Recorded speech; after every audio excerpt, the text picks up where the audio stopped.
Hey fellow world dwellers, it's Angry Turtle, and today I have for you new and improved Explosive Commando, the endgame build, the ultimate endgame build, and yes, it's adapted for a recent patch. The previous build is already outdated, but I made this one even better than the previous one.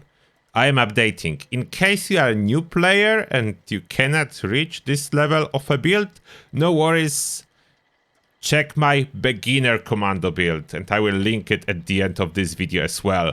Now, let's jump into details about my explosive commando. And someone just jumped. First, that is the special distribution before application of legendary perks. And here are my legendary perks. Of course, the core one is follow through. Then I have funky dots, and for special, luck, endurance, intelligence, and agility. I like to have funky dots included as there is many poison sources that can kill a stealth build, and next patch expedition will bring even more poisonous sources. Then this is a future proofing. Next, regular perks. We have lots of them. Because I can. First, this build is both tanky enough when needed and fully extremely sneaky all the time when you don't need tankiness. Now, step by step. There are some carry weight perks. This is explosive commando, then we have explosive perks, we have regular ammo perks and blocker to make yourself more tanky. Perception is a standard. Therefore, Ultimate Commando DPS setup, Rank 2 Master Commando, Ground Pounder, Tank Killer Commando, Expert Commando max out, and Concentrated Fire, Rank 1. Someone is sharing that, it doesn't do actually anything. Endurance, Life Giver, Fireproof, and Radical to carry a little bit more stuff. Fireproof is really good, helps with fire damage. On top of that, we have asbestos lining on our torso, then we can mostly avoid using legendary fire resistance. It's not really needed. Then charisma, strength in numbers to boost mutations, tenderizer to boost damage. As you notice, there is no focus on experience farming. If you want to focus on experience farming, check my experience loadout on my main build or experience farmer build under builds playlist. Next, intelligence, we have Nerd Rage for damage, Demolition Expert for damage, and patches included, that's for carrying a spare ammo for later for energy guns. It's not really needed for this build. If you don't want to collect any energy ammo, swap it out for something else or move those 3 points to wherever you want them. Those are yours if you don't need that. Agility, Covert Operative, more sneak damage. Mr. Sandman, more sneak damage at night. Ball Survival, in case someone will actually hit us, we use a stim pack. This build always carry way too many stim packs, they just do accumulate. Sneak, max out. The reason for that, even though sneak is already great without this card, for most part I could just toss it out, but I like to be extremely sneaky for the purpose of those laggy servers that makes the detection way worse. Then I go overkill with sneakiness.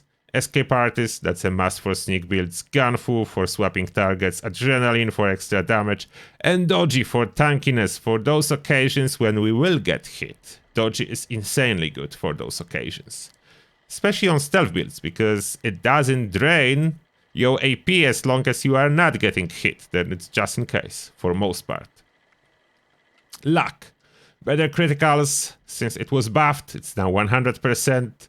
It's a best pick for damage on any VATS build. Serendipity for tankiness. I could use Bloody Mess, but this is just so good when you need to avoid damage. I would rather have that than Bloody Mess. Then we have Class Freak to reduce side effects of mutations. Curator, as there is 1.3, that's for the bubbleheads then. Star Genes to keep mutations, and Critical Savvy is now a must to get a crit every second shot. Now, we jump over our mutations. What do I have? Adrenal Reaction for damage. Burn Bones for agility and sneakiness, Eagle Eyes for crit damage, Egghead for some free experience boost, Herbivore for more damage thanks to crit food, Herd Mentality for more special, Marsupial for jumping, Scaly Skin for some extra tankiness, and Speed Demon mainly for reload speed. Now, gear. We go over the gear. Starting with my weapons, the base of the build, fixers. I do not have all the perfect rolls, but I have a good ones.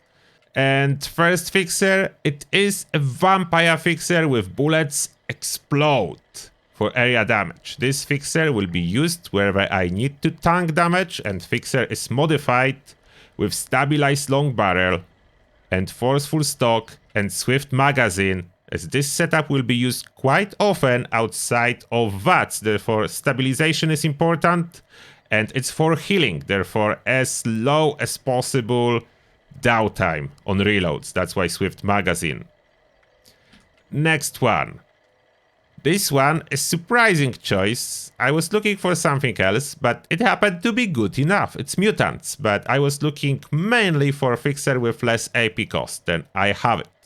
And bullet explode.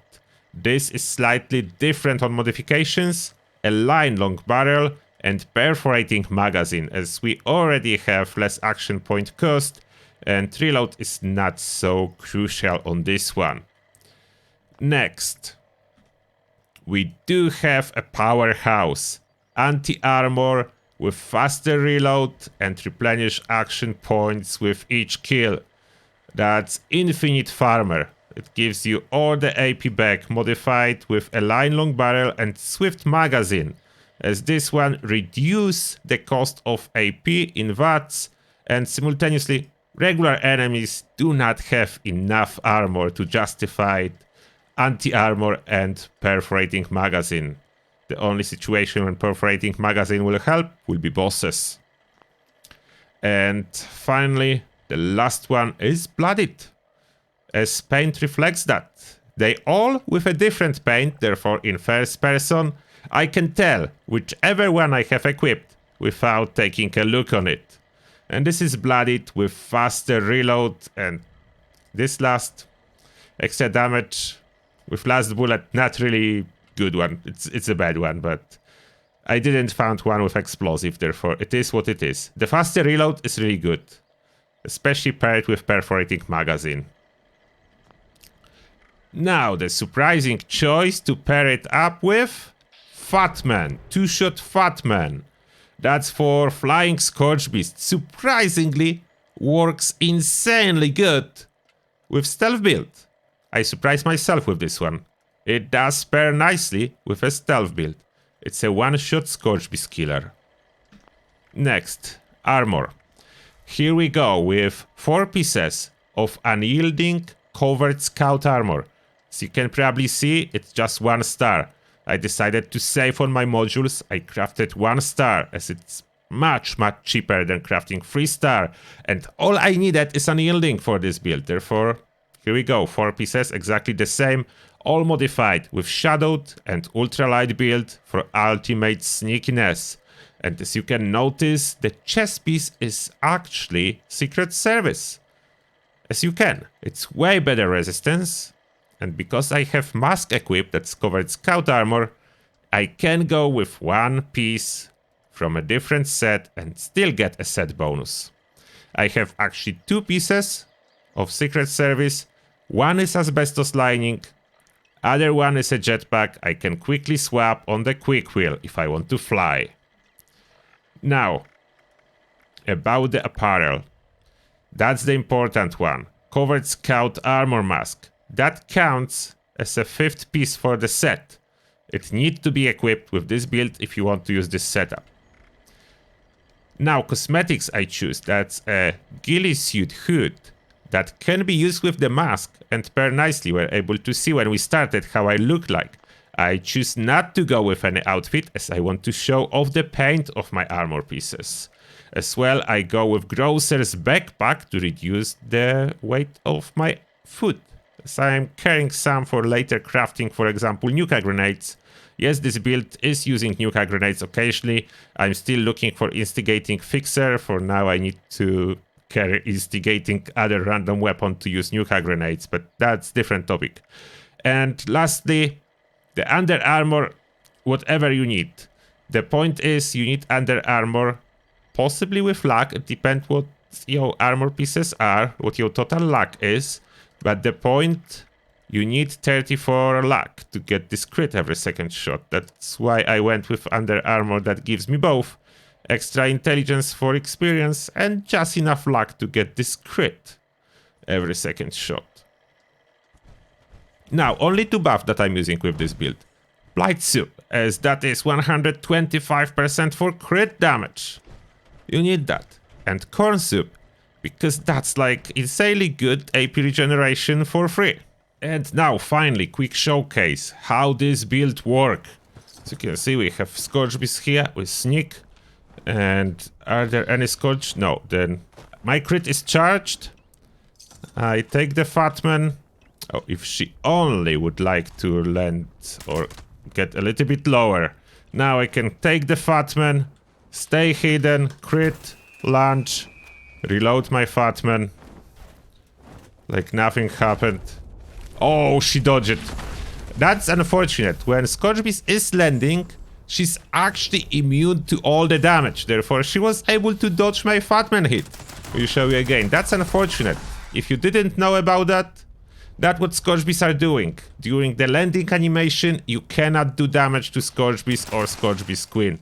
They immune. They all immune. But we'll do this trick on another one. We have another Scorch Beast. Hopefully this time will be more lucky.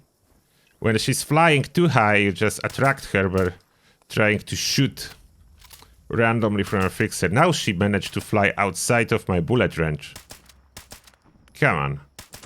Oh, finally. Now hopefully she's not going to land, so we don't want that. Come on. Can be headshot or anything else. And she is going to land, but this time we got her. She was able to finish animation before the nuke hit. That was lucky.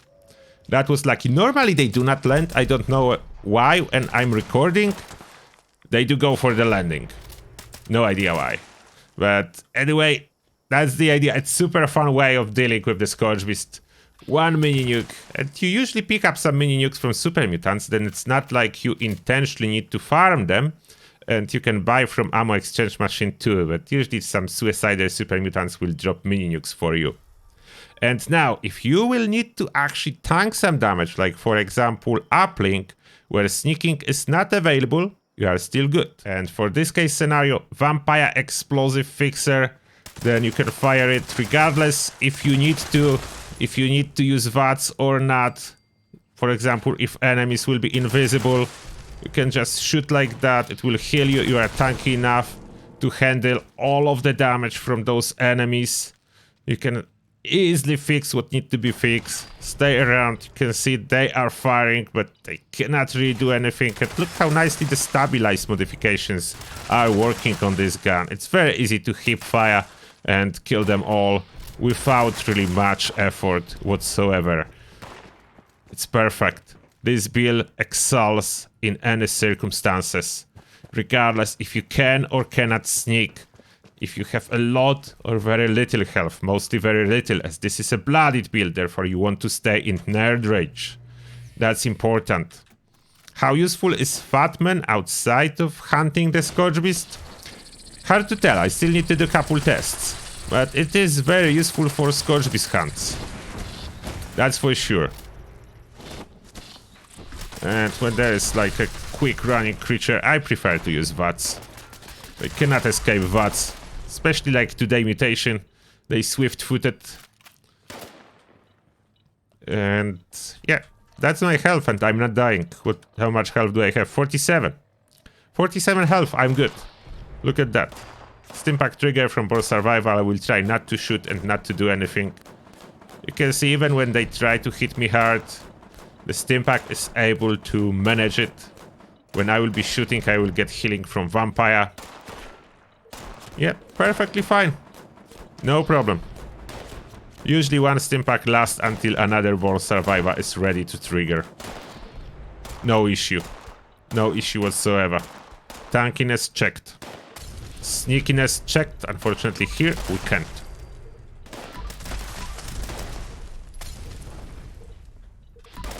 And if you didn't notice when I was attacking Scourge Beast with a Fatman, I did remain in caution. The sneak is somehow not broken by launching a Fatman. It's enough sneak to launch a Fatman without sneak being broken. Which I think is really cool. That opens so much possibilities for Fatman usage. And that being said, I think you know everything you need to know about this build. The only question that remains is, can I survive in a fire Fatman up close? I don't know. I will test it now and most likely I will die. Can you fire Fatman up close? Without using VATS, of course. Oh, you can. I actually did survive without triggering Serendipity. Okay, that is really cool. I wasn't expecting that I can survive, but it does look like you pretty much can do daily op with mini nukes in close proximity. That's a good news. Therefore now, there's everything you need to know about this build. Lots of fun guarantee. Full endgame effectiveness guarantee.